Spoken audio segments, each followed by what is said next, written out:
Quand on parle de corps, dans la Bible, c'est plus de 52 fois. Dans Ephésiens 1, verset 23.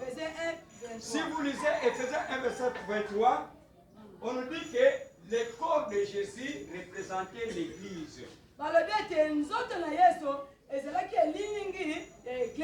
Donc l'Église est sortie du ciel et descendue sur la terre à travers un homme.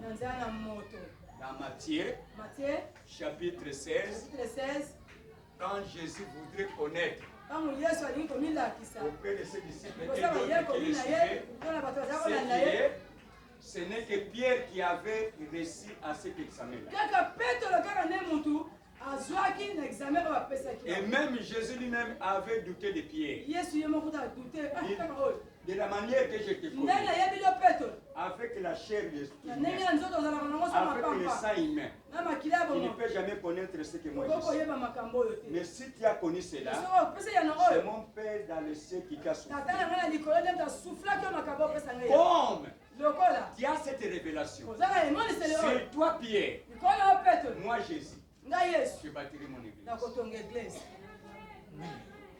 Alléluia. Amen. Donc si tu es Pierre ce matin, Jésus va bâtir une église sur toi.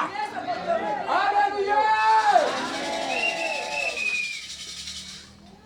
Il va bâtir une église sur toi. Nous avons des grandes étendues.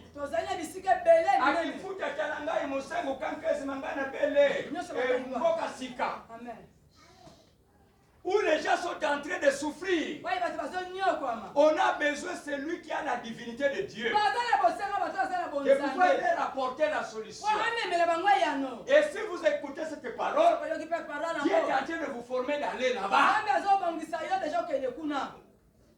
Amen. Ce n'est pas le temple du péché. Deuxième chose qui représente la Sainte Seine, c'est le sang. Il a dit, vous prendrez mon sang, vous le boirez. Et ce sang-là, dans la Bible, c'est écrit plus de 59 fois. On nous parle de sang. Mais qu'est-ce qui se trouve dans le sang? Dans le sang se trouve le rachat et la victoire. Donc quand vous buvez ce sang-là, toi qui as été vendu au péché, qui as été vendu aux maladies, qui as été vendu à l'impudicité, qui as été vendu à Satan le diable, qui a été vendu au péché, dans les malédictions, ce sang va vous racheter. C'est le prix qu'on va payer. À ce que tu devrais payer, à ce que tu devrais souffrir, Jésus va payer la dette aujourd'hui. Donc la Sainte Seine, c'est le moyen par lequel Jésus a voulu payer la dette de ses disciples. Alléluia! C'est par les moyens. Quand Jésus a voulu faire voir à ses disciples que même si vous restez sur la terre, vous aurez la victoire devant tous les combats que vous livrez. Nous ne combattons pas pour avoir la victoire, mais nous avons pour conserver notre victoire. Parce qu'il y a des gens qui sont en train de dire que nous allons faire ceci ou cela pour que ce pays reste un royaume. Le pouvoir sera toujours dans une seule famille. Une seule famille seulement. Vous restez là. Vous ne serez jamais dans ce siège. Mais Jésus, quand il est venu, il a dit que je vais faire de vous des petits rois. Parce que nous sommes les sacrificateurs de son royaume. Vous êtes un petit roi. Mais n'ayant pas connaître cela, tu te fais esclave. Le sang. Il faut que le sang tombe sur nous pour que nous soyons rachetés. L'autre chose, dans la Sainte Seine, il y a un esprit qu'on appelle l'âme. L'homme est composé de trois parties: corps, âme et esprit. Comme c'est le corps de Jésus, il y a l'âme de Jésus, il y a l'esprit de Jésus. Quelles pensées? Quelles les pensées de Dieu, de Satan, deviendront aujourd'hui les pensées de Dieu. Parce que lui-même peut te donner les médicaments qui lui donnent de bonnes pensées. Alléluia. Qui étaient les pensées de Satan. Il ne veut pas voir quelqu'un devenir heureux.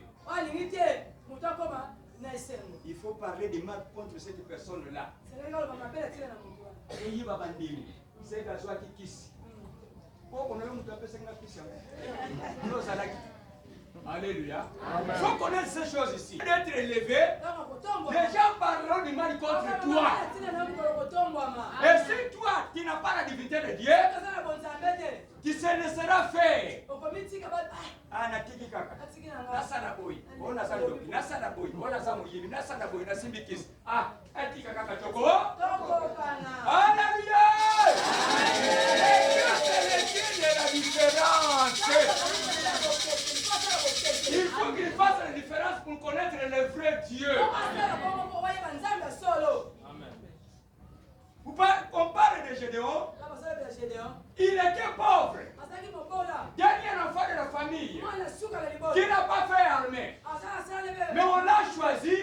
On dit que c'est toi qui es héros. En train de faire la guenée. Le travail qu'il faisait pour nourrir la famille, peut-être mon frère, qui est en train de prendre la gaine, je ne te condamne pas, parce que tu ne connais pas encore. Mais aujourd'hui tu vas connaître qu'à travers cette gaine-là, Dieu est en train de t'appeler.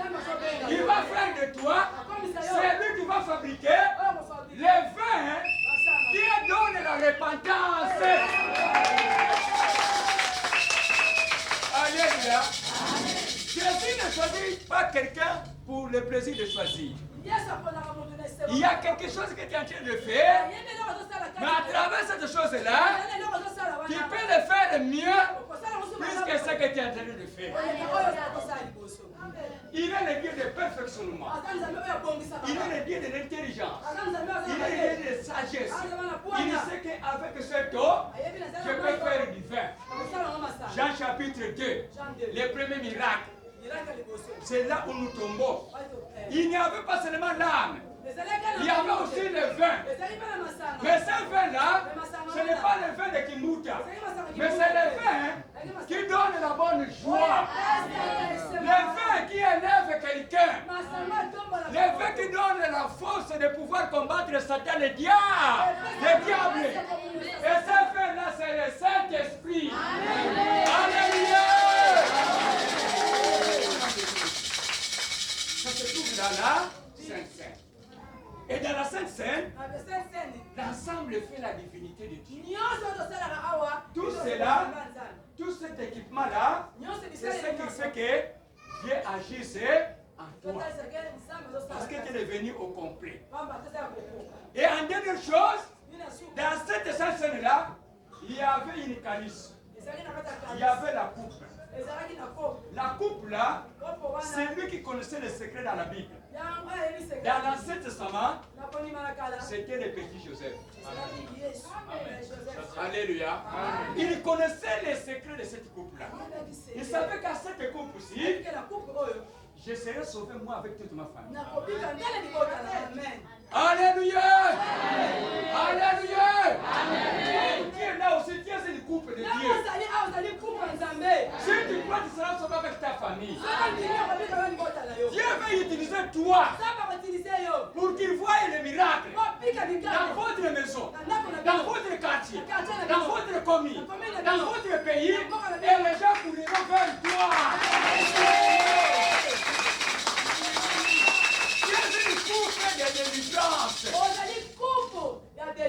C'est toi la coupe de délivrance dans votre maison.